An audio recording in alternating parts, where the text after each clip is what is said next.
What's going on? What's going on? What's going on, man? We thank y'all for joining us for another episode of No Huddle with Jeramy Hassan. Hey, man, how you feeling today? What's going on, peoples? It's the African back again. I'm feeling good, feeling great, feeling Yeah. great. How are you, brother? Hey, I'm feeling good, bro. Feeling good. It's been a good season so far. I think hmm it's a lot of teams that's been surprising people. It's a lot of hmm good football that's been played. I think we're gonna get to see a new playoffs this year. So I think it's a good season. So when it's a good season, I feel good because I love football. I love teams going out there competing. So I'm good, man. I love it, boys. Yeah, man, it's a good problem to have. Yeah, yeah, yeah. A lot of teams on the cusp. Might be Mm-hmm. some new blood. I agree with you. Might be some Yeah. new blood in these playoffs. Right. So yeah, we want to thank y'all for joining us live, man. We coming on a little late today, but this is going to be the new time, 7 p.m. every Saturday. Unfortunately, I think last 2 weeks we had to cancel due to some stuff I had going on. So All we good, thank you man. still, being patient with us and understanding with us. We hate when we can't have to cancel shows, but at the same time, sometimes it's gonna happen, but we're gonna definitely give y'all some good content when we do come back. So we appreciate y'all for joining us live, man. Don't forget to tell everybody, man. Tell your mama, tell your daddy, tell your sister, tell your brother, tell your dog, tell your cat, tell your snake, tell your rat, and throw in your pet turtle if you have one, man. Tell everybody about the show. Don't forget, go to YouTube right now. Subscribe to Fan of Atlanta 365, where you can catch No Huddle and also Fan of Atlanta 365 when I do put out videos. And then you can follow up next year and catch J&B, the Talk of the Dirty South show, back next year. And also Uncle and Nephew will be resuming next year as well. So definitely follow the channel, man. Follow the movement as we continue to grow. We hope that you grow with us. So we got a nice little show, for y'all today. I feel like we got a layout where y'all can participate in this one as well.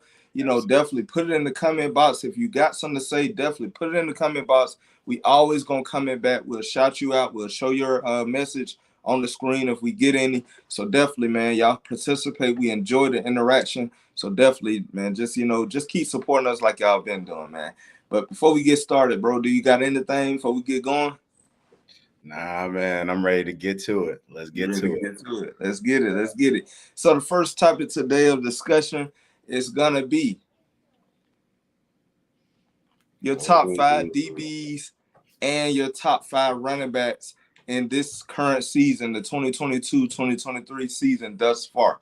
Hey, bro, how you want to do it? Do you want to start from 5 to 1? Do you want to go from 5 to 1 and alternate? Like, how you want to do it? I don't know, man. I like the last time when we did the bar for bar back and Okay. forth. Well, let's dust that off a little bit, and then maybe next week we switch something different. What you think? All right.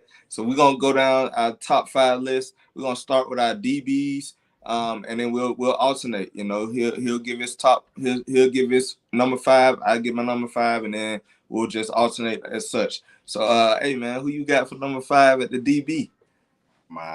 Number five DB so far this year, Tariq Woolen, from the Seattle Seahawks. Okay. He might be a ooh, who's that? But the brother so far has put up 24 solo tackles, six passes defense, four interceptions, which is among the league leaders, two fumble recoveries, and one pick for, basically one pick six. So, the Seattle Seahawks are having a sneaky good season. Mm-hmm. You know what I mean? And it's on both sides of the ball. They're outperforming themselves. If we check this list, maybe by week 17 might be a different number five. But so far, I've really liked what I've seen from this guy. Um, Right. who's your Got you. number five? So I should have thought about this. When you say DB, it has to include safety, free Mm-hmm. safety, and cornerback. And see, I only did cornerback, so I think and your guy, he probably a safety. I'm assuming Oh no, he's a corner. Tariq Woolen is a corner. But let me Oh double wow, check just to confirm. But I believe wow, this man is a corner. wow! Like I Yeah. never Now, heard of him. yeah, yeah, I know. He's under the radar. Yeah. Under the radar. Although you're right. So he is a corner. But he's going under the radar. And my list, I did add some safeties. Oh no, that's fine. I should have thought about that, because it's a couple that probably would have been on this list if I would have thought about that. But I'm gonna stick with my list. But y'all definitely take it easy on me because I didn't put any safeties. I ain't put any free safeties. Not because I don't think they're good. It's just because I didn't think about that. I just put DB. I just put cornerback. So I should have thought about that. But I'm gonna stick with mine. I feel like I still got a good one. So I'm gonna stick with it. But no, that's a good one. I've never heard of him, so I'm glad you introduced me to him. I think we get to catch Seattle this week, playing the New York Giants. That's gonna be a good game, which we will discuss later on. But I like that pick though, man. Dude having a solid season. But my number 5 is Marlon Humphrey of the Baltimore Ravens. I mean, the dude been balling, bro. 28 tackles, 2 interceptions. For me, also what goes into my picks is where's your team at? Like, are you a good team? Is your defense, balling out? And I just feel like Marlon Humphreys is balling out. He's still a top cornerback in this league. And that's who I'm going with, bro. So, hey, I like Marlon Humphreys. But your guy, I wish I would have knew about him. But and it's funny. We didn't discuss that, but I'm like-minded too. So there are some other guys who probably maybe have similar stats, but I factor in current team success and defensive success. I factored all of that into my list as well. Yeah, definitely. Because, you pretty much have some teams where, a lot of players, like, it's probably one dude on my list, and I'll get to that a little later. I'll make that point a little later. But we're going to go ahead and move on, man. So when we alternate, are we going like now you did number 5, so I did my number 5, and then I go to number 4? Yeah, I like it. All right. So let's do it that way. So my number 4 is a guy who I wanted the Falcons to draft in this previous draft. To me, he was the best cornerback in that draft, hands down. He's been having this team with some swagger. Nobody expected this team except for me. Now, I ain't gonna say I expected them to make the playoffs or have this good of a season, but I did say that they was gonna be a better team this year, and I'm going with my boy Sauce Gardner, man. Sauce Gardner been beasting, bro. He's been beasting. 33 tackles, although 1 interception. But what I have seen is he's like a shutdown cornerback, bro. Shutdown cornerback. He got the Jets. The Jets got swagger this year. The Jets have swagger. So I'm going with Sauce Gardner. He has created a whole new culture in the New York Jets. They have always been an afterthought after the Giants. And now they have, now the New York area, all their teams is looking good this year. Like, they really having a year. But I got to give it to Sauce Gardner as coming in number 4 on my list, man. Yeah, I like the pick. So this is where we hit a fork in the road. Yeah. So for me, the number 4 person on my list is Jordan Poyer. He's safety from the Buffalo Bills. Yeah. Has 16 tackles currently on the season. He has 6 passes defended and 4 interceptions. It's no secret what the Buffalo Bills are doing. Like we've mentioned, the state of New York, football-wise, they're in a good space. Again, we could check back maybe, because we're almost at the halfway point. It might be different, but for right now, I like what I'm seeing so far. And the Buffalo Bills, statistically, as a defense, are among the top 5 in the league in total defense, and they're among the league leaders in passing defense. So he's one of the linchpins. And to think about the guys that they have either on injured reserve, like their top corner is on IR currently. Yep. And they have not missed a beat. And Poyer is a huge reason as to why. Right. That's my number 4. That's a good one. Yeah. So for my number 3, I did go a little home, and I'm going with big play Darius Slay from the currently undefeated Philadelphia Eagles. Yes, sir. This brother has, and for me, I don't know if you've factored this in, but I've also factored in, not if you've done this for just one season if you've Right. consistently been among the league leaders at your respective position. And for Right. me, so far, Darius Slay has been one of those guys because, him transitioning from safety to kind of like corner to kind of like a positionless DB. Yeah. He's been a big reason why the Eagles over the last couple seasons have exceeded expectations, especially on the defensive side and their secondary. Because 5 years ago, they weren't it. And now they are it. And he's a major reason. I would say he's one of the best or second best tandems, DB tandems in the league. Yeah. But all this brother has done so far this year is put up 19 total tackles, 7 pass defended with 3 picks. Solid stat line. And they undefeated. So that part. So yeah. Who you got, brother? Who you got? All right. So for my number 3, I'm going back to that point that I was gonna make earlier. It is Trayvon Diggs.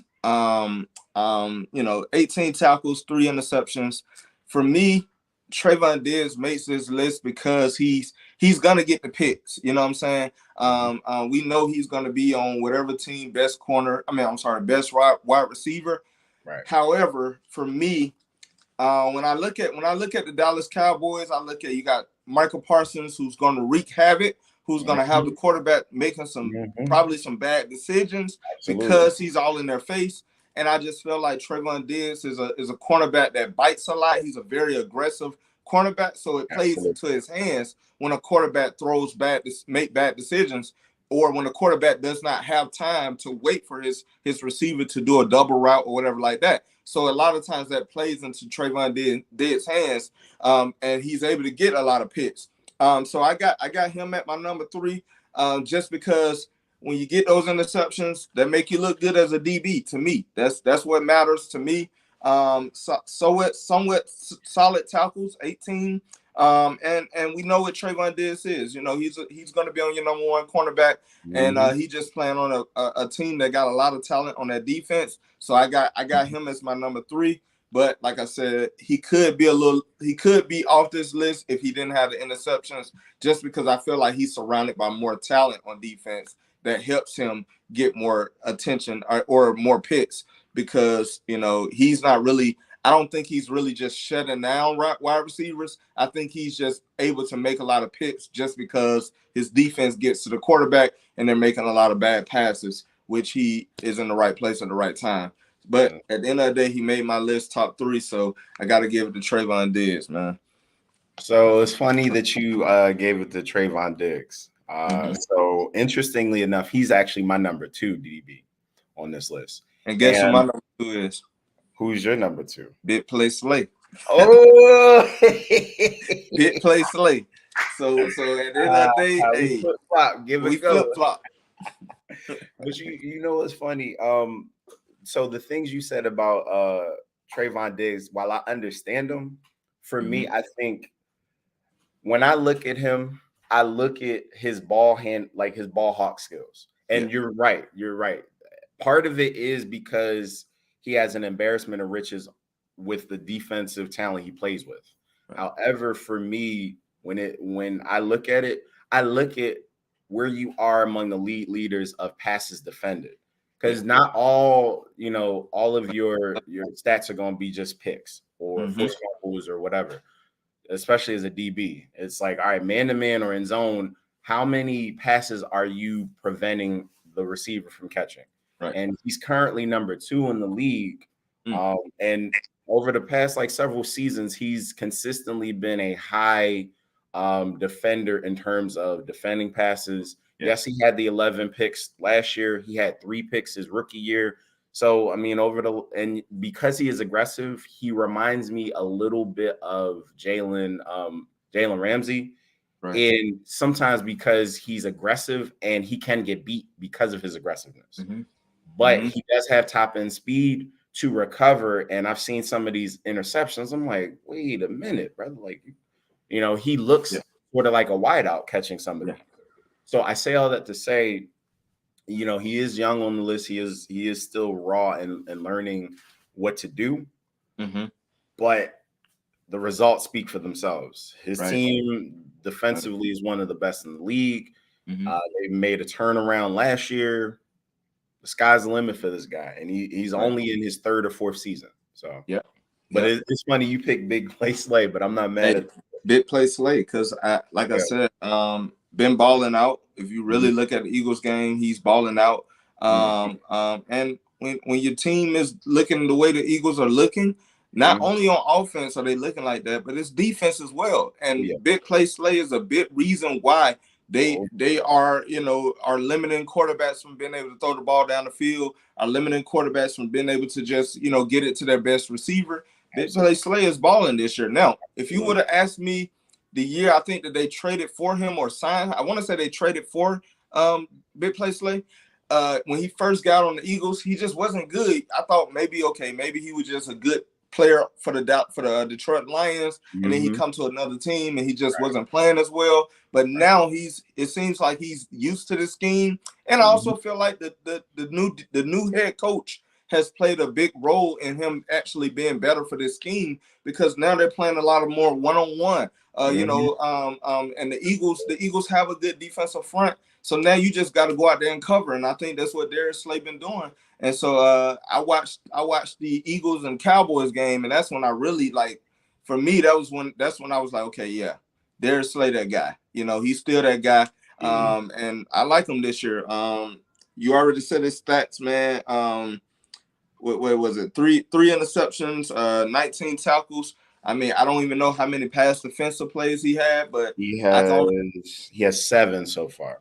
7. 7. You know what I'm saying? So that's real good. And I just feel like the Eagles are flying, so you got to give them some love on that defense side of the ball.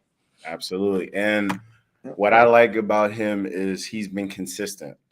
I Mm-hmm. mean, yes, the first Right. year I think it was kind of like the scheme and just Yeah. getting adjusted to a new Right. team and a new environment, and then Right. having, I believe that was when he started to transition from like safety to corner, and then kind of switching Right. back to a hybrid kind of role. Right. But yeah, he and you can see that he's one of the defensive leaders on the team. Yeah.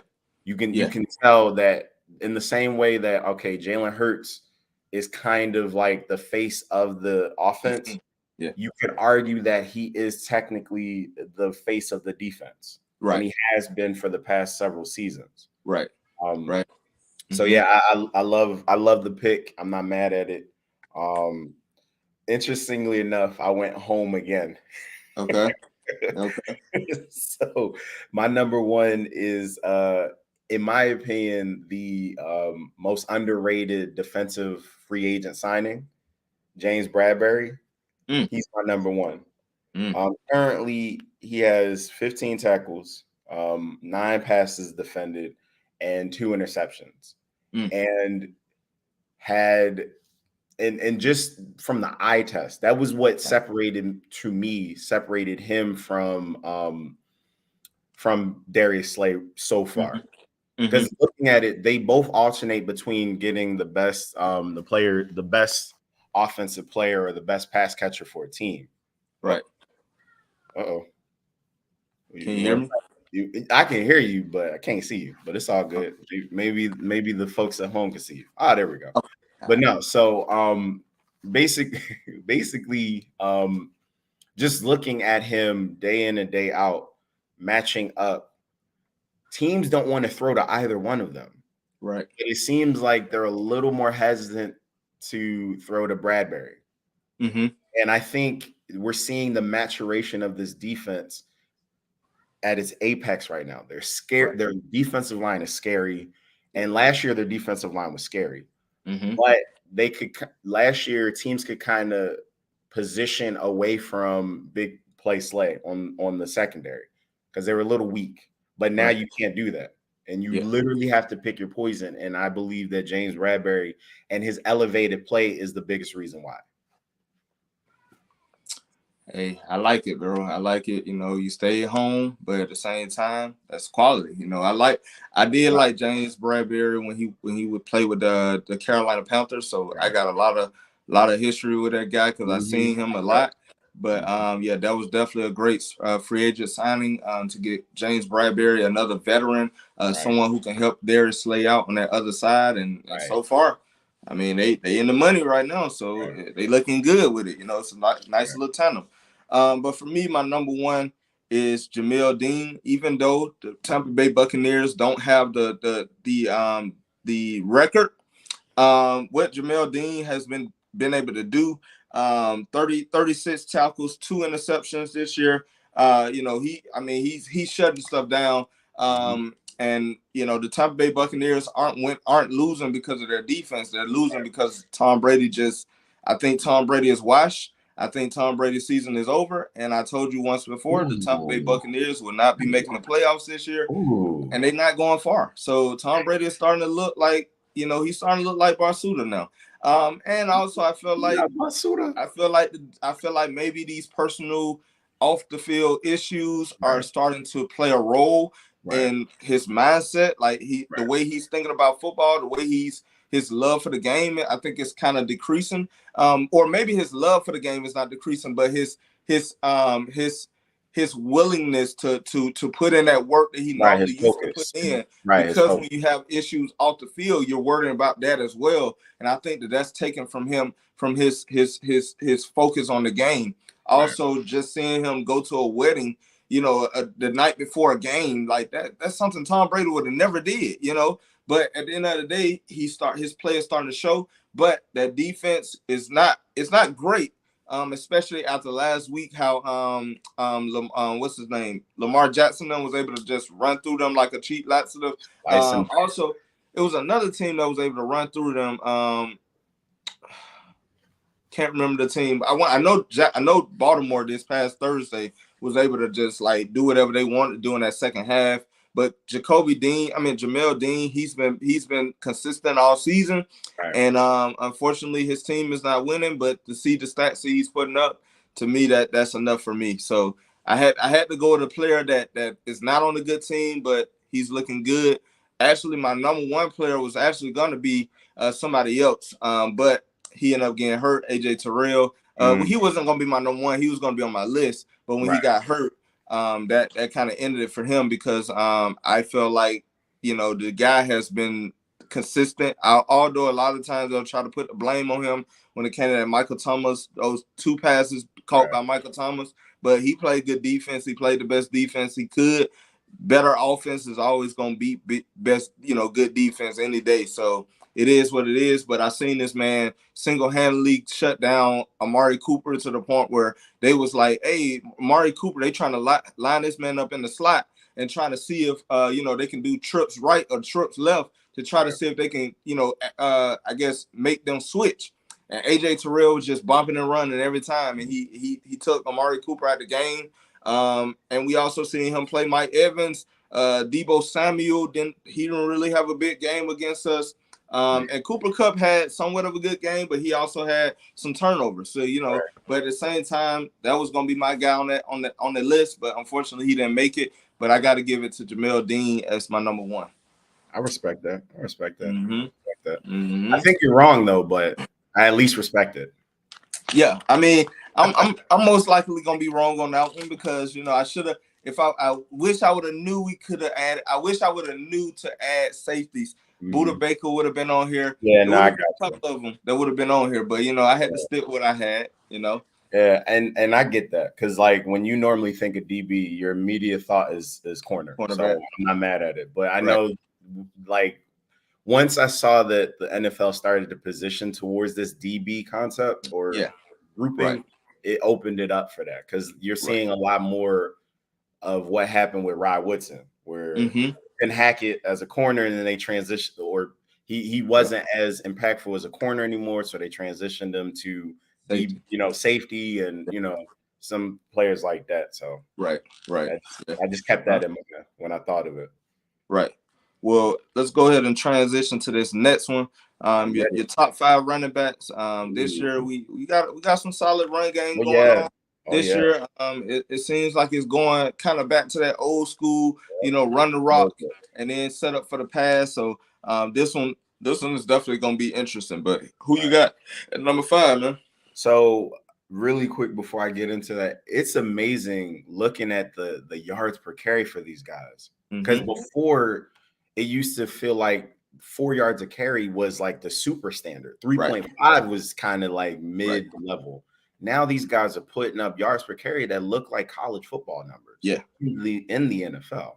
That being said, my number 5 running back, I went home again. But it is Miles Sanders of the Philadelphia Eagles. There are some guys that might have had a little bit more yardage than him, but I look at it from the standpoint of the eye test, what you're doing when you're on the field, the fact that you are the number 1 running option on a team that is among the league leaders in rushing offense. Yes. And you're on the only team that is undefeated.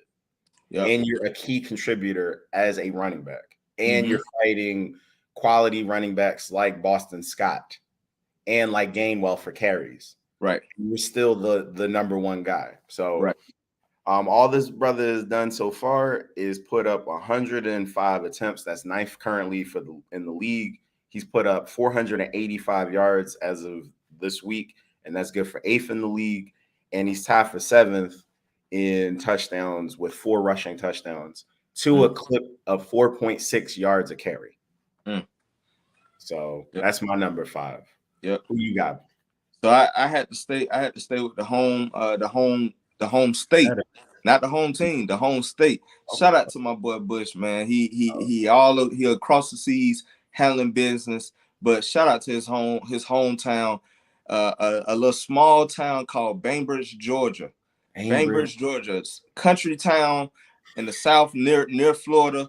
But there's a running back in the league right now from his home state that went to Florida last year that plays with the Houston Texans this year, and he's running that rock. Damian Pierce, 504 yards, 3 touchdowns right now. Although his touchdowns gonna continue to go up, but who expected the Texans to be where they're at? I mean, I'm not saying the Texans is going anywhere, but nobody expected the Texans to have this good of a run game going into week. We in week 7 now.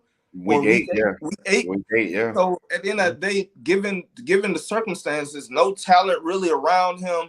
I mean, they pretty much they just going for the number 1 pick really. But to see him actually going out here every week, putting up yardage. Nobody expected them to be where they at. He wasn't the top running back in the draft. He was middle of the pack, and he's showing that he could be one of the best running backs in this class. In this class. But I had to stay with the hometown guy, man, Damian Pierce.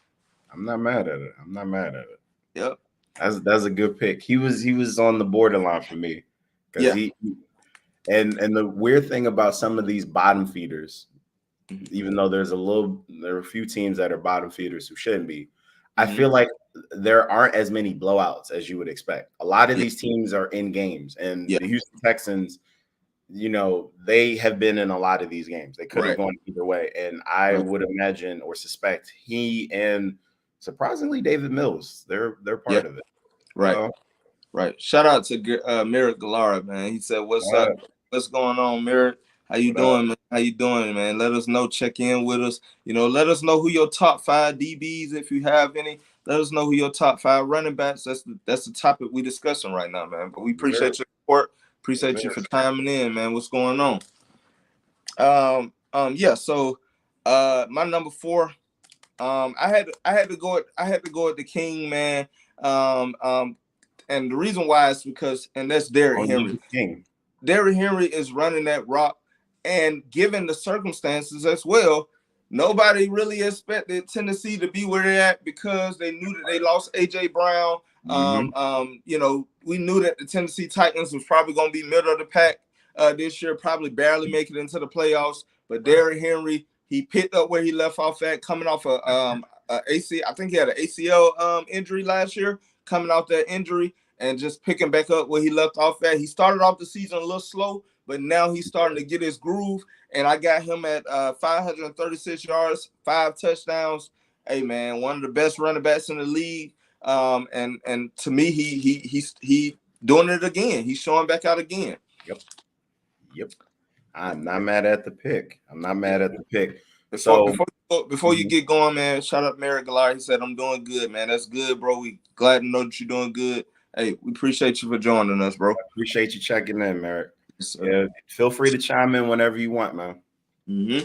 Yeah, for my number 4, it's somebody similar, not to the clip of a King Henry. You know, he's still, in my opinion, he's the class of the NFL in terms of running backs. Although there are guys who are outperforming him this year because he's been doing it for a minute. Right. But this person is having a little bit of a bounce back. He started off slow too, but he really picked it up over the past like 2 weeks. Josh Jacobs, running back for the Dirty Raiders. Yes, this sir. man is putting up really, really solid numbers.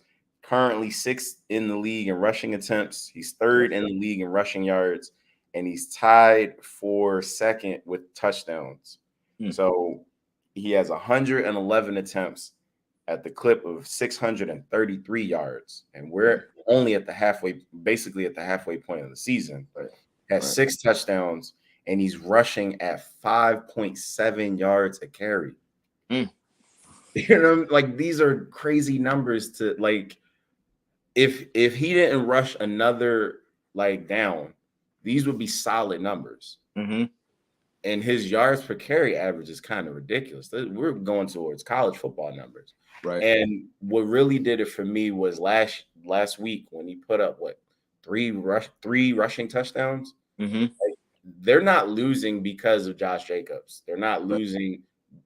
They're just losing because they're losing.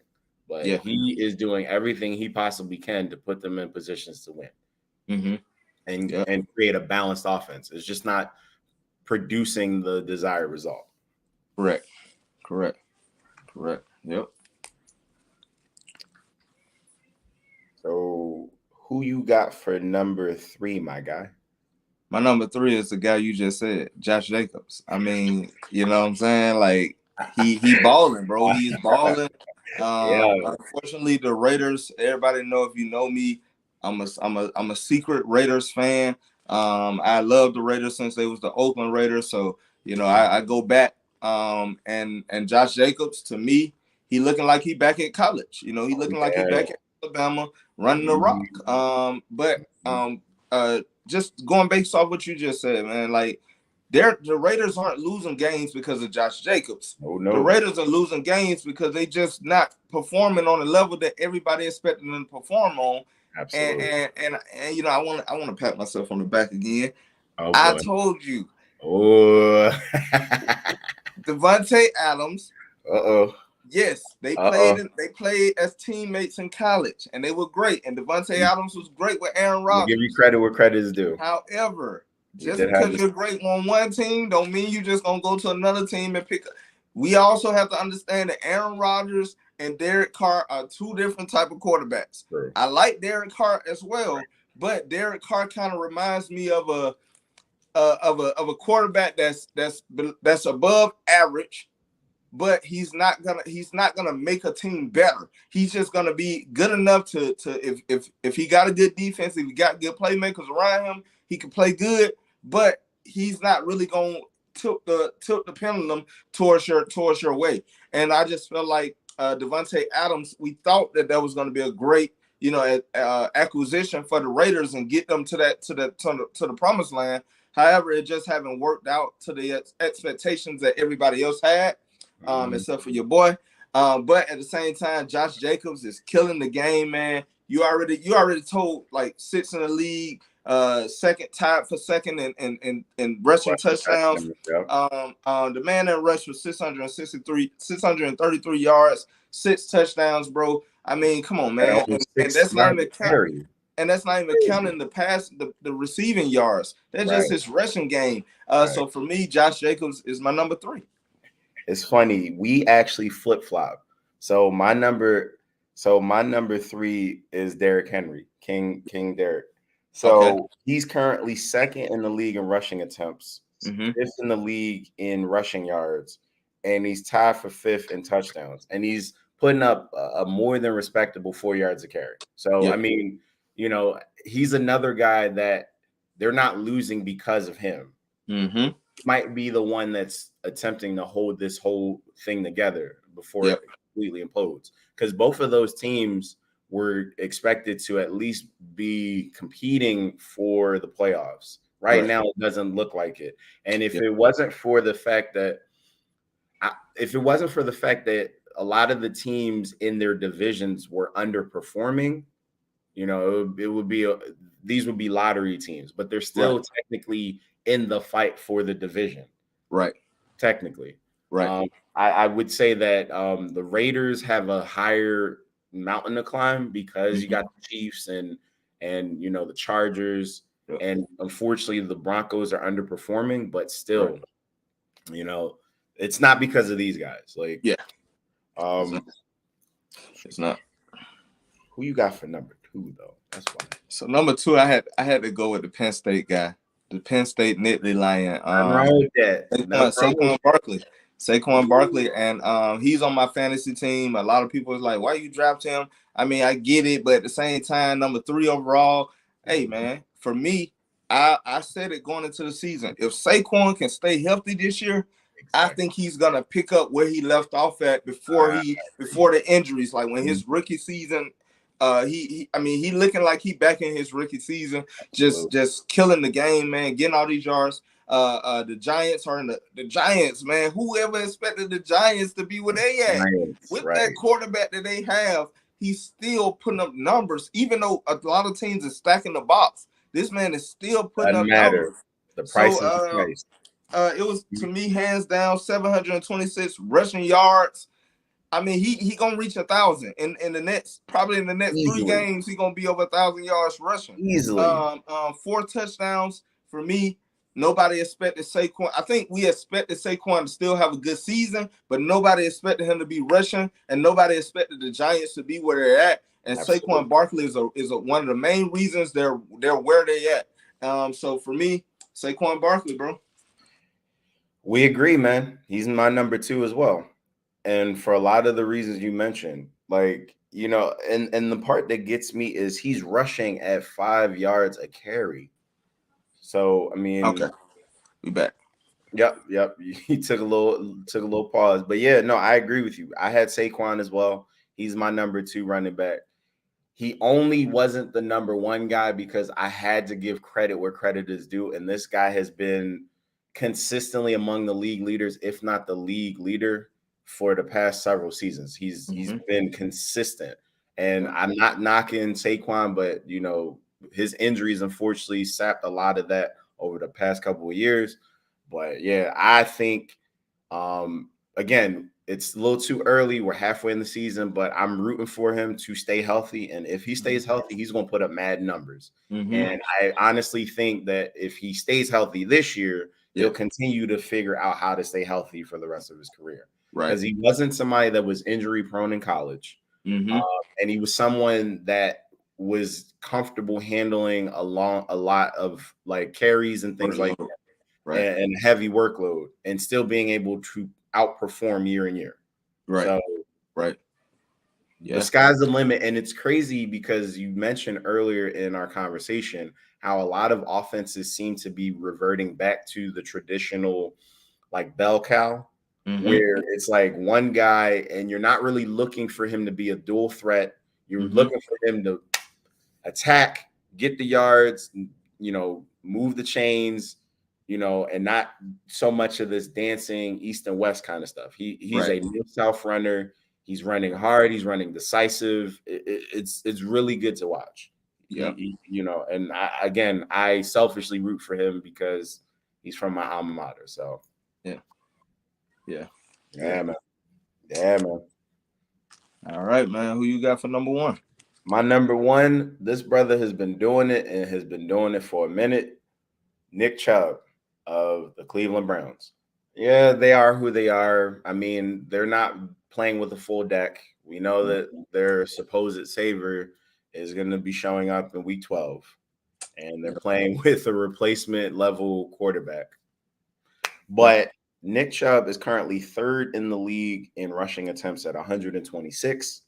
He has 170 rushing yards, which leads the league currently. He has Also, the league lead in rushing yard touchdowns at 8. Again, we are in week 8. Yep. Yep. And then he is currently, this is the wildest thing to me. He is 7th in the league in yards per game at 5.9. And you're right, Merrick. Got to shout out Georgia, man. Georgia Bulldogs running backs doing their thing, man. Mm-hmm. It's very impressive. In fact, the whole SEC. I think the majority of these guys are SEC or Big Ten. Yep. SEC, Big Just Ten. I only have one Big Ten. Everybody else SEC. Right. And same thing every year. When it comes to running backs, you either gonna get them from one of those schools, and it's showing that way again. Yep. Yeah. Nick Chubb is same for me, man. It's hands down Nick Chubb. I seen him run over my Atlanta Falcons. We couldn't stop him. And just think if Deshaun Watson can be the Deshaun Watson of the Houston Texans, this team is going to be dangerous. Unfortunately, he's going to come in during the time. If they would have been able to win a couple more games, maybe I think you bring Deshaun Watson back, and now you looking at the playoffs, But I feel like in that division, you already got the Ravens, you have the Bengals, they looking good, and then now it's a battle between the Steelers and the Browns, who gonna come in last in that division. And I think the Browns just gonna be the third best team in that division. But I feel like if they would have got Deshaun a little bit earlier, maybe if he would have only had the 6-game suspension, but unfortunately they gave him 6 more. They tried to give him the whole season. But Jacoby Brissett can only do so much. He's not really gonna win you some games, but he's not gonna give you nothing spectacular. But Nick Chubb they haven't been losing because of Nick Chubb. So that's really what it come down to, man. 740 yards rushing, 8 touchdowns. Like you said, it's only week 8, and this man have a chance to go over another 1,000-yard rushing season, especially when you know that they stacking the box on him. Yes, they do have Amari Cooper. Amari Cooper, but they don't have the solid quarterback that can throw the ball, 30 times a game. Nick Chubb is getting a lot of carries, but at the same time, he's making them count. You know what I'm saying? And like I said, they're stacking the box just like they stacking the box on Saquon Barkley, and he's still doing his thing. So you can't blame him for that. So Saquon Barkley, hands down, my number 1 running back going right now. I like it. I'm not mad at it, man. Yeah. And he's been doing this for a minute. It's not like, this is a fluke year. Like, he's been putting up really strong numbers the past several seasons. Right. And what I like about Nick Chubb, just like I like about Derrick Henry, they don't get hurt that often. Like Derrick Henry, he got hurt last season, but Derrick Henry really didn't get hurt, and he's a bruiser type running back. He takes a lot of contact. And they are Iron Man, and that's what I like about Nick Chubb. In our fantasy league, I told everybody that Nick Chubb was going to be my pick, and I think I was running my mouth too much, and they picked Nick Chubb, and so far he looking. I told him he's going to be the number 1 running back because he don't get hurt. He stays healthy and he does his thing. He put up solid games. But Saquon, I like Saquon as well. Saquon been doing this thing like I knew he would if he stayed healthy. So I'm gonna keep rolling with him. But hey, I wish I did have Nick Chubb on my roster as well. I feel like Nick Chubb is more the short commodity, but I feel like Saquon is more of the home run threat between the two. Yeah, because Saquon, he's gonna catch out the backfield. He's gonna do it all. Whereas Nick Chubb, he can catch out the backfield, but he's also sharing carries with Kareem Hunt. And then also Nick Chubb would get all the way to the goal line, and next thing you know, Kareem Hunt come in and get the touchdown. You know what I'm saying? So I don't think Barkley has any competition behind him. It's a one-man show with him. He's definitely gonna, and he's gonna give you more of those home run runs. He may go for two, and then he'll blast off for 70-some yards down the field. But Nick Chubb, he's just gonna give you a solid run game every game. Nick Chubb is death by 1,000 cuts. He's just gonna they just gonna keep running the rock with him until you wear out. And then you give up, and then all of a sudden it's like, dang. Yep. He ran for $140. Right. Eric Gallar, he said Nick Chubb and Sonny Michel was a good running back duo They were. at Georgia. Yes, yes, Absolutely. one of the best. One of the best duos. I think the best duo was probably Gurley and Chubb, but Chubb and Michelle, Sonny Michelle, that was a good little duo because it was like lightning and thunder. You know what I'm saying? I mean, thunder and lightning, really, because Nick Chubb would come in and bruise you, and then next thing you know, Sonny Michelle come in with the lightning, and it's over with. You know, but Gurley and Chubb was a good little duo as well. That was a nice one. Yeah. Mm-hmm. And that's the thing about Georgia and also Penn State, because Penn State got a duo right now. Unfortunately, they couldn't really get going this game, but Penn State got some good running backs. They both freshmen, I think. Right, they're both freshmen.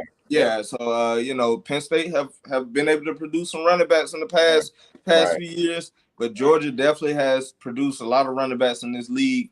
You know, Tony, what's his name? Ty Gurley, Nick Chubb, Sony. You know, he really didn't do a lot in the NFL, but you know, he's been somewhat solid. But yeah, definitely we didn't produce some running backs. He won 2 Super Bowls, so you know, no slouch. Yeah, I mean, yeah, definitely with the Patriots, right? Yeah, and Rams last year, he contributed. Yeah, he did win with the Rams last year. Georgia had lots of running backs in the past. Yeah, we known for our running backs. We keep a running back every year at Georgia. You be like, bro, who is this guy? And then next thing you know, he become a top running back in the nation. So yeah, we always keep a couple of running backs, not just one. We keep a couple. So you know, they definitely do a lot of recruiting in that area. Absolutely. But yeah, so great topics, man. We're gonna go ahead and you know, hey, appreciate you everybody for joining us, man. Shout out to Merrick Gallara, bro. We appreciate you for, you know, participating and interacting with us. Everybody else, if you following us, whether you following us on YouTube, Facebook, or Twitter, please, you know, shout yourself out. Let us know you're in the building. Unfortunately, I'm not able to see if anybody is hitting us up on Facebook, because if I leave, then it's gonna cut me off.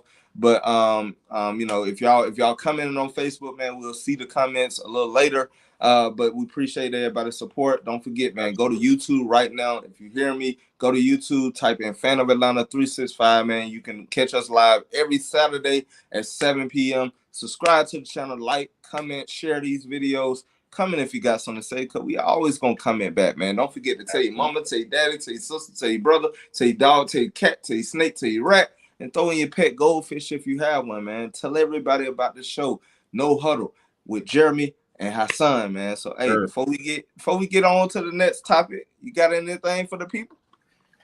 Nah, man, I'm kind of heartbroken a little bit, you know, college football, but we just gonna leave it at that. Yeah. I mean, my Sixers. I was just hoping that y'all beat Ohio State. You know why? But it is what it is. Don't worry about it. Don't worry about it. We'll see them in the playoffs, and we'll get on them for y'all. Appreciate the get back, brother. Yeah. We gonna get them. You know. Then I do like Ohio State. That was my first time really seeing Ohio State this year. Absolutely. CJ Stroud, he's pretty good. I think he got a lot of receiver talent.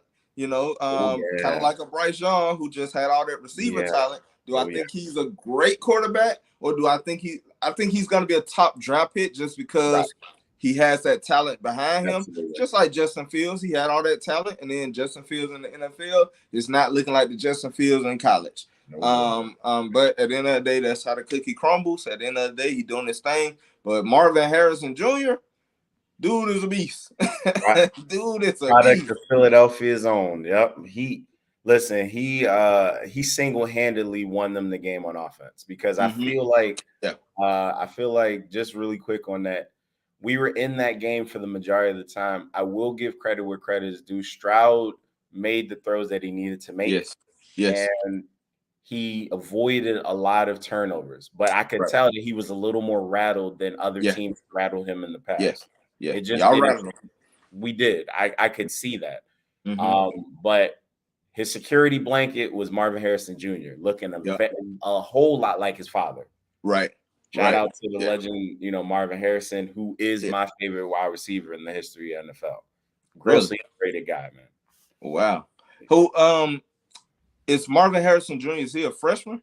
Is he a freshman? No, he's a sophomore, actually. Sophomore? Okay. Sophomore. So he'll probably be in the draft next year. Oh yeah. If he goes out early and he keeps, and look at it this way. So their top wide receiver last year, Jackson Enigma, he has not played pretty much the whole season. It has not mattered. He came back today, right? Nah, he didn't even play this. Oh, he didn't even play. Okay. He didn't even play. Didn't even play a single down in this game. It did not matter. Marvin Harrison Jr. is a major reason why. What do Ohio State get their running backs from? And I swear they always got like three running backs. I mean, I'm sorry, not running backs. It must be. It must be. Listen, so I don't know where they shop, but Penn State needs to start shopping there. Okay. Well, Penn State. There's no shade to my alma mater, man. But yeah, you also got to realize Penn State never really been like, they always been like based on running backs. Like that was always their thing in their history. Running backs. They never really had quarterbacks that you know that was solid. Like they had, you know, game managers, but they never had that quarterback that you just like, okay, that's the guy. They had a chance to have last top tier quarterback we had was Kerry Collins. Kerry Collins? Yes. Who played? I've never heard of him. Oh, you have. So he played for the Giants for a little bit, and then before that, he was with the Jaguars. This is like mid '90s. Okay. Yeah, never heard of him. Bro. That the sad part is he was in '92. Okay, but yeah, this is embarrassing. So. yeah. There ain't no point of shopping for receivers if you ain't got the quarterback. You know. I say all of this, but Penn State also has had quite a few wide receivers translate well in college football and in the pros. Allen Robinson, Jahan Dotson, and some of those guys, even though they're young pups, but they produce well, but just not to the point of Ohio State. Credit, I gotta give credit where credit is due. Yeah, it looked like Ohio State running the elites. They known for wide receiver university and cornerback university and pass rusher. true. Pass rushers as well. But yeah, definitely, man. So yeah, man. Shout out to Merrick Galar. He said great stream, great show. Hey, we appreciate it, bro. We try to keep it for you guys to make sure it's entertaining.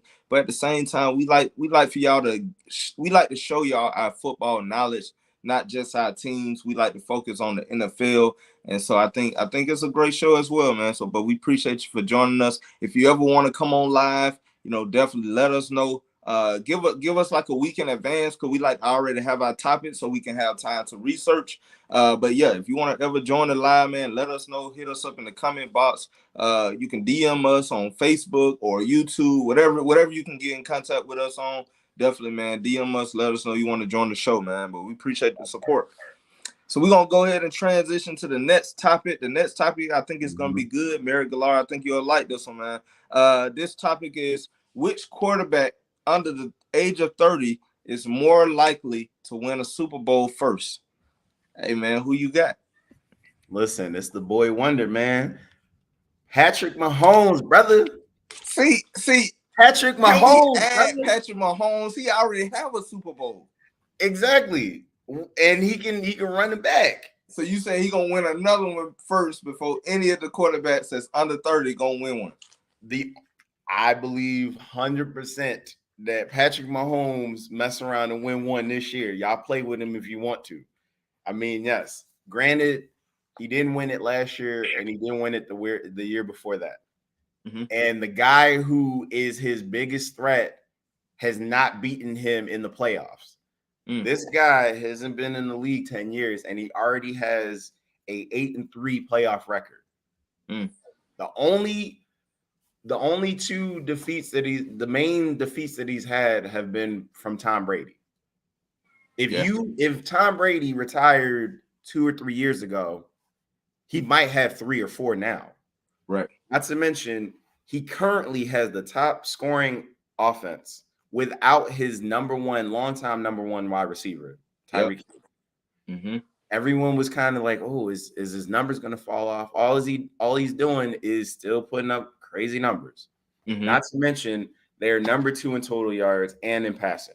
And they're the top scoring offense without their previous number one wideout. And I would trust his coaching staff more so than I would trust some of the coaching staff of these other teams and other quarterbacks. So you add all of that. Yes, they're a liability defensively.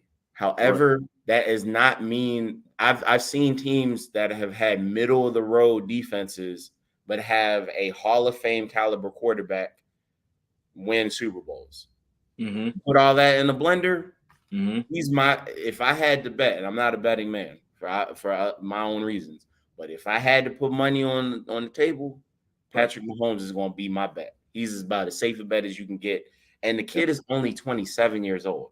You're not talking about somebody that's knocking on the door of 30. He has a couple more years in him before he even reaches that. Right. Yeah, I mean, I definitely agree with every point you made. I love Patrick Mahomes. I think he's the greatest quarterback this side of Tom Brady that we probably ever going to see. I think his arm talent is probably, to me, I think he got the best arm talent. I mean, the way he's able to throw downfield with velocity and accuracy and just the things he's able to do. I mean, I don't think we ever have seen anybody do the stuff he's able to do with his arm. But I didn't add him to this because I felt like because he already won a Super Bowl, he already the first to me. He's already the first. So I want to go to quarterback that haven't won yet, but that I feel like will win. And when we say first, we're not talking about this season alone. We're talking about who's out of this list, who's going to be the first. So I'm gonna kind of give you a list to lead up to who my number one guy is, and it's gonna be real fast. Lamar Jackson is number 5 on my list because I feel like his legs. He's a modern day Michael Vick. The way I told you, he's a modern day Michael Vick with better arm talent, and I think he's faster than Michael Vick. Michael Vick never had accuracy. He has the arm talent. He has the arm power, but he never had accuracy. He won a lot with his legs. It wasn't until he got to Philly where he actually went over 3,000 passing yards in a season. The whole time he was in Atlanta, all the way into the Pittsburgh Steelers, he pretty much only put up like maybe 2,000, almost 3,000 yards, but not quite. But Lamar Jackson has been able to show that he can throw the ball and he can run the ball. But I feel like his throwing ability this year has taken a step forward. It seems like he's been working on that. But I did say you couldn't fully without the slander. When will he do that in the playoffs? I told you he's a regular season king. He's a regular season king. But what will we see in the playoffs? And we haven't seen that yet. So right now he's number 5 on my list. Number 4 on my list is Justin Herbert. I thought this year this was supposed to be his year, and so far he's still not doing it. I mean, he's okay. But I mean, the Chargers are playing below expectations this year. And Justin Herbert, although he's had a somewhat solid year, he's still not showing me what I wanted to see in Justin Herbert. And I just don't feel like right now. I feel like no matter how much talent is around him, the Chargers just are the Chargers, and they just gonna always probably make it to the playoffs. If they make it, they just ain't going nowhere. Next on my list is Jalen Hurts. Jalen Hurts is doing his thing this year. Like, I mean, come on, man. You can't say he's not. He's running the ball effectively. I think he's almost leading his team in rushing yards, if not leading his team in rushing yards. And I mean, he's doing it through the air as well. Unfortunately, I feel like Jalen Hurts is going to take a few more years to get on that level, just like Lamar Jackson did, and show me some more progression. I don't think this year is going to be – he's not going to win the Eagles a Super Bowl. I think it's going to be mainly based on them just being able to, play good defense, because right now we early in the season – well, we midway in the season. When we get to these playoffs, that's what's going to matter to me. I want to see Jalen Hurts perform in the playoffs. But right now I got him number 3 on my list. And then number 2 on my list is a very, very unpopular decision. But at the same time, I think he's great, but I still see the same guy. And also, I haven't seen you do it in the playoffs yet, and that's Josh Allen. Josh Allen. I love Josh Allen. I love Josh Allen, but I just haven't seen it in the playoffs. Can you get over that hump? I see that you run the ball. I see that you passing the ball. You got Stephon Diggs. But what happens when that season get a little deeper? When teams really start really, going in on Josh Allen, can you deliver? I haven't seen it yet. But what I have seen from this guy who's my number one, and I know that he don't have the offensive line this year, but at the same time, he got 3 great receivers, and that's Joe Burrow. To me, Joe Burrow is my number one. I'm rooting for Joe Burrow. I just felt like the way they did my Falcons, and I know it's the Falcons, but the way they did my Falcons last week, I mean, Joe Burrow could have easily threw for 600 and some plus yards. You know what I'm saying? He threw for 300 in the first quarter. I mean, the first half. Embarrassed my team. But at the same time, Joe Burrow, to me, he just has it all. He has the arm talent. He has the running ability if he needs to. He can throw from the pocket. He can lead his team. The team rallies behind him. He's not just, he's not just the quarterback. He's the leader of this team.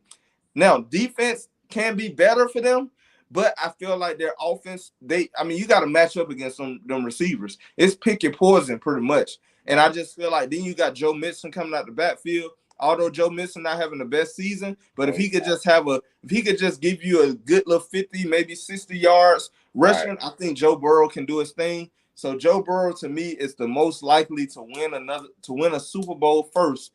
Although Patrick Mahomes would be number one if I added him, but he already won a Super Bowl, so it's like he's already first for me. So Joe Burrow is my number one. So I understand your logic, and I'm not mad at it. And part of the reason I picked Pat, even though he's got it, is because now, granted, your number one beat him in the playoffs last year, right? But I feel like if you replay that game 5 times out of 10, it's not going to happen the way that we think. And I think because, and again, your number 2 guy cannot seem to beat Patrick Mahomes when it counts in the playoffs. And last year, Patrick Mahomes, Josh Allen showed me a lot in the playoffs. Yeah. Especially leading up to that game. And I know I just slandered him for not being able to beat Patrick Mahomes, but they didn't lose because of him. It was a shootout. It was a shootout, and unfortunately, Josh Allen ran out of bullets because the ball wasn't in his hands last. It was one of those games where whichever quarterback seemed to have the ball in their hands last was able to do it. And what Patrick Mahomes did with 13 seconds on the clock is the reason why I'm saying to you, you put that man in the playoffs with a solid team around him, even a middle of the pack defense, which is, I believe, what they had when they won it the first time. Yeah. And you get rid of Tom Brady, who likely isn't going to make in the playoffs. It appears this team isn't rooted for the playoffs right now. Right. And Tom might not make it the whole season. I wouldn't be surprised if he retires at some point in the season. I'm saying all that to say this seems like a perfect storm for Patrick Mahomes to get back to the Super Bowl. I'm just saying. Yeah. And I don't believe that so far, and I know I'm going against what I said in our first episode. I'm starting to feel like whoever makes it out of the AFC is going to win it. And I can see a Patrick Mahomes-led team currently constructed win the Super Bowl. Just saying. Mainly because out of all of those quarterbacks you mentioned, the only two, like Josh Allen and I would say maybe Joe Burrow are the only other 2 quarterbacks that I could see elevate their level of play to a point where they win a game. Just they're like, look, we're not playing well, but I'll play well enough to get us there. Yep. They're the only 2 that I could say outside of Patrick Mahomes that you can do that. But I still would pick Patrick Mahomes over those 2. Yep. You can't argue against Patrick Mahomes. I'm sipping Kool-Aid, man. Like I said, the Super Bowl won't be coming out of the AFC this year. I already told you when the Super Bowl was coming. You did say this. You did say that. I'm not. The Super Bowl is coming. The Super Bowl is coming to my hometown right now. I know people gonna say, "Oh, you crazy that the Falcons looking the way they looking." I love it. Choose violence and chaos. I'm staying with my boys this year. I'm not switching on them until they mathematically out of it. And today mathematically out of it, I'm sticking with my guys, man. I'm speaking. Hey, it is what it is, man. We going for it this year. You can't go wrong with either Patrick Mahomes or Joe Burrow. I think we got a lot of great quarterbacks coming.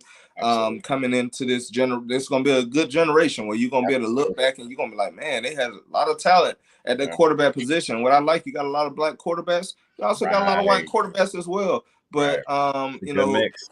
that was yeah, it's a great mix. But you had your times when you had your your Joe Montanas, your Steve Youngs, your Troy Aikmans, and your Dan Marinos and Terry Bradshaw and all them. But then now you go into your Peyton Mannings and your Tom Brady's and your Aaron Rodgers and Drew Ben Brees and Phillip Rivers to now you're in this new generation where you have some talented guys that's gonna be pretty good, and they're young, like they young, so they got a lot of time. So you definitely got a nice little generational quarterbacks right now. And you got a lot of quarterbacks that starting from their rookie seasons. All these quarterbacks we listed started on their, except for Patrick Mahomes. You're right. Jalen Hurts, Jalen Hurts, they're the only ones that didn't start in their rookie season. But I mean, for them to still come in and pick up where they other guy left off at. I mean, that's pretty good. So yeah, got some solid quarterbacks. But yeah, I got to stick with Joe Burrow, and you got Patrick Mahomes. But yeah, so hey man, let's go ahead and get to this last topic, my man. Let's go. I'm ready. And we already know what it is, man. It's our lock pick, our surprise pick, and our 2-game week picks. So we're gonna go ahead and start with the lock pick, man. Who you got? My hometown Eagles are gonna win the Pennsylvania State Bowl, and I got them as a lock of beating up on the Steelers, like somebody like they stole something. They're gonna treat that like a scrimmage game. But I still think that the Steelers are gonna play them stronger than maybe they've played other teams, but it won't matter. Yeah. What about you? Who's your lock? Okay, so my lock right now is Minnesota over Arizona. Minnesota just they playing on another level. Nobody expected them to be where they at. I kind of knew that they would be where they at, but I didn't see them. I didn't see this, but I did say that they was a solid team. And Arizona, I mean, yeah, Kyler Murray, he did his thing against the teams I needed him to do his thing against. New Orleans Saints, and I think they beat who else they beat? Was it Tampa Bay? Oh no, they didn't play Tampa Bay. I think it was New Orleans Saints they beat. They beat New Orleans. Was it the Panthers? Let me double check that. It was one of the teams in my division because I was like, "Thank you, Kyler Murray. You finally showed up for me." I want to say it was them, but I could be wrong. Yeah, I want to say they beat the Aints. Yeah, it was the Panthers. It was the Panthers. Yeah, it was the Panthers and your Aints, as you so happy. Okay. Yes, sir. So I was happy for that. But this week they going down against the Minnesota Vikings. Justin Jefferson is gonna do his thing. Although Arizona got a nice little solid cornerback, and Murphy, Byron Murphy. But Justin Jefferson. I mean, to me, him and Jamar Chase is just on another level, bro. And I like Jamar. I like the Minnesota Vikings in this game. So I got the Minnesota Vikings with the lock. I like it. Yeah. All right. My surprise, I got the Lions beating the Dolphins this year. On the same one, bro. Let go. What did I say? What I say? Lions. I like it. Will have a better team than people expecting. They don't have the record, but I'm telling you, they're a different team, and we got the same picks. So I'm gonna let you go ahead and take the floor. Yeah, man. I think the combination of things, because the Dolphins have some injuries, and Tua, I don't feel like he's all the way back. I think he's still shaking off some rust, and I think the Lions are going to play inspired football and actually win this one. And I believe this is actually a home game for them, although it hasn't mattered in the past. I think because they play so hard, there has to be a game where it all translates on the field, and I believe it's going to be this game. Yeah, I definitely agree. I don't think Tua is at his best. And Aiden Hutchinson, he gonna come and eat. And Dan Campbell, he gonna bring them because he's a very aggressive coach. He's into physicality, and I think the Detroit Lions are gonna bring that physicality to the game. The Dolphins is more of a finesse team with Tariq Hill and Jalen Waddle on the outside. And they're great, they're good. But I think the Detroit Lions are, because they're going to bring that physicality. I think their defense is going to be able to get to Tua, and that's going to slow down that finesse. And then Detroit Lions. The only thing that scared me is their offense. They have talented skill position players. St. Brown and I like the DeAndre Swift. That's another Georgia running back that I failed to mention. And then you got Jamal Williams backing him up. Right. So I do like and TJ Hawkinson at tight end. TJ Hawkinson at tight end.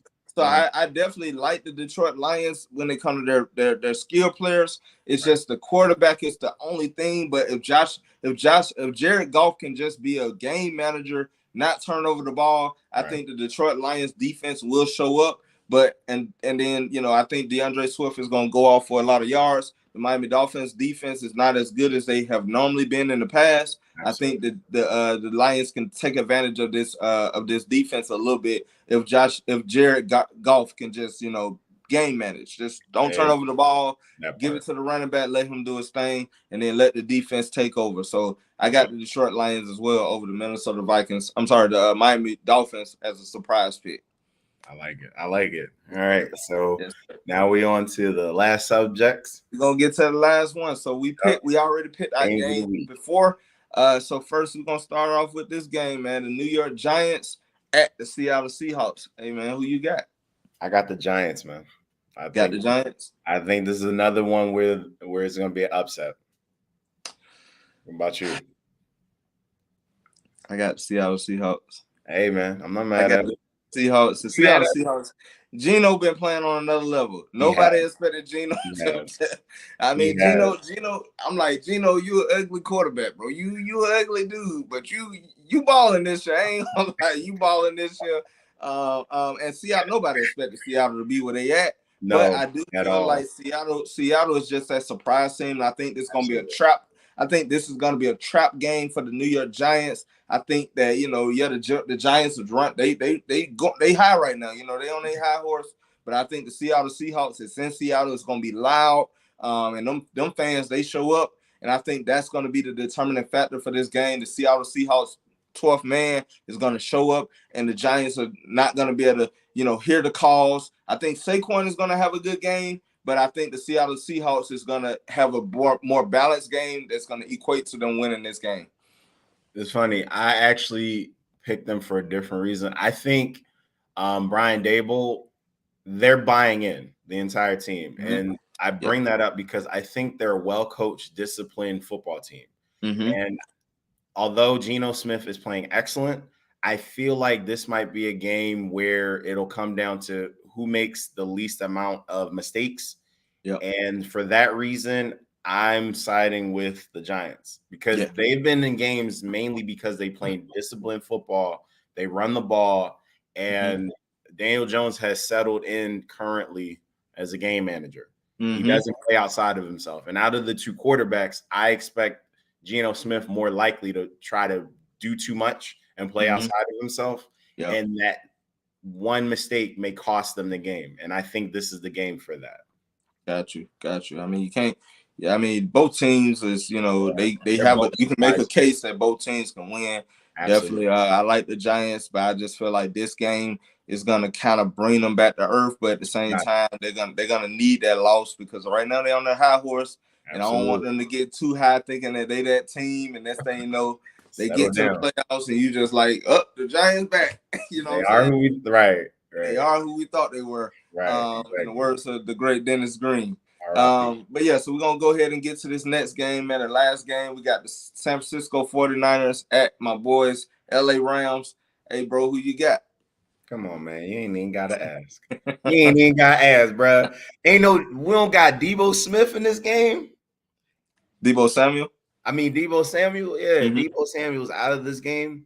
He's the main reason they won the last time we played them. You eliminate him. We are getting Van Jefferson back. He's finally healthy. This is going to be his debut, and we're getting the return of Brian Allen, our starting center. I think those two pieces being injected in are enough for us to win. Got you. Question. Answer. Is Nick Bosa playing? So what? I'm asking because I know No, he's been out. matter of fact, I believe he is playing though.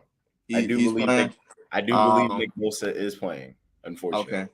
So I gotta go against your team this week. I'm not mad. I got the San Francisco 49ers because they're gonna be able to get to Matthew Stafford. Nick Bosa is playing. Whatever side that you got the worst left tackle at or right tackle, that's where Nick Bosa is gonna be rushing from. And I think Fred Warner is gonna be able to slow down any run game y'all got left. Which is non-existent. Which is non-existent. So Fred Warner is gonna have a game off this game. He's just gonna be able to roam around and pick off some, anything below. Now Cooper Kupp, we know you can't stop him, but at the same time, I think the Rams don't really have too many playmakers. Now getting back Vance Jefferson is gonna be good. We just don't know how he's gonna come off that injury. But San Francisco, I think offensively, yes, they are gonna be missing Deebo Samuel, which is a big part of their offense, but you're adding in Christian McCaffrey. I know he's new, but at the same time, we know Christian McCaffrey. He can catch out the backfield. He can do his thing. You got Kyle Shanahan calling the plays, so I'm pretty sure with another week under their belt, I know Christian. I think he played last game, but but it was very limited. Game. He only came in for a couple snaps because he got to learn the playbook.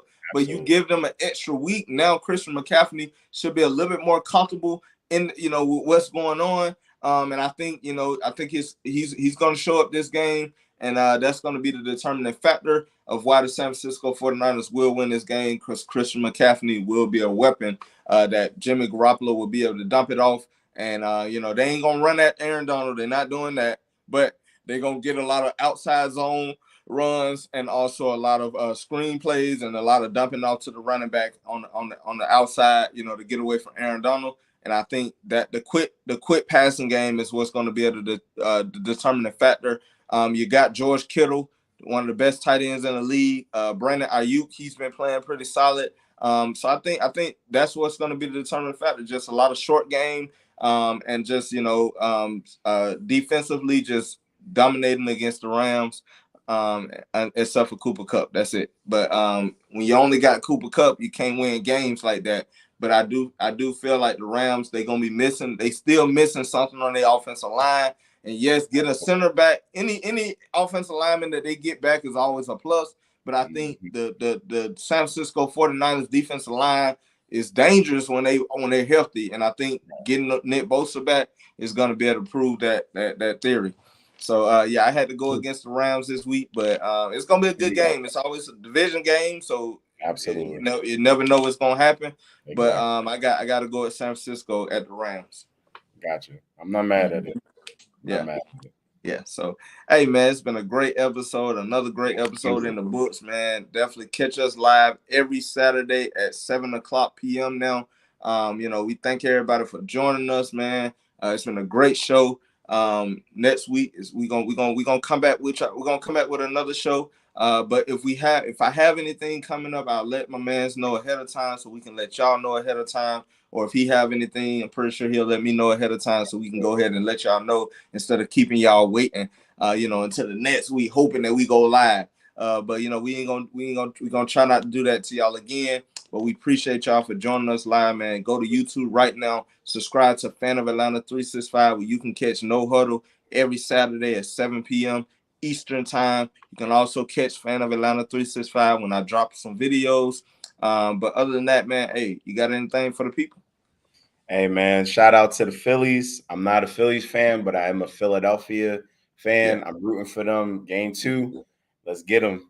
Go 2-0. Yep, they play tonight. Game 2 tonight. Yeah, it was a good game. First game, it was 5-5 tied for a long time, and then Philly just took off. I think they ended up having to go to the 10th inning.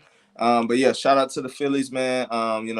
Unfortunately, y'all beat us. And now y'all pretty much doing what the Braves did last year, and y'all actually are playing the same team we played in the World Series last year. So if I'm a Houston Astro fan, I'd be mad if we lose 2 years in a row.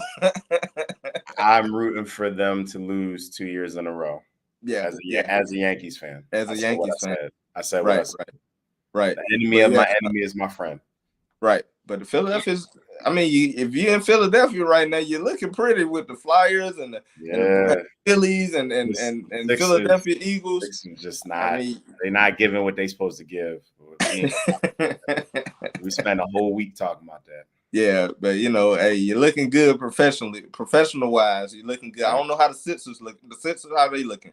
Yeah, like I said, man, the Sixers ain't looking. They all right. I want to win. Now, I will say this though: they offensively, the key players are playing well. It's just not translating to wins on the court. But who knows? Maybe in another month, this will be a different tune. But right. At least the beard is back. Yeah. I mean, I'll take it. Yeah. So I'm gonna watch my Hawks tonight, man. We looking pretty good. We doing our thing. I think we only lost one game to the Charlotte Hornets. The only thing about the Hawks, we haven't really played nobody yet. We played Houston. We played Detroit twice in a row. We beat Detroit twice, and then we beat the Orlando Magic. So far we haven't played nobody.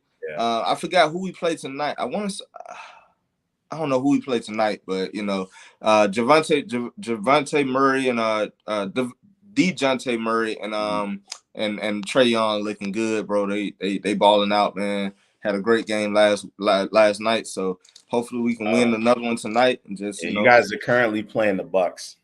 The Bucks. Oh yeah, that's the game. That one's gonna be hard. That one's gonna be hard, but we're gonna see what we're gonna do. Greek Freak, to me the best player in the league right now. Ain't no debate, and so we'll just see what we do.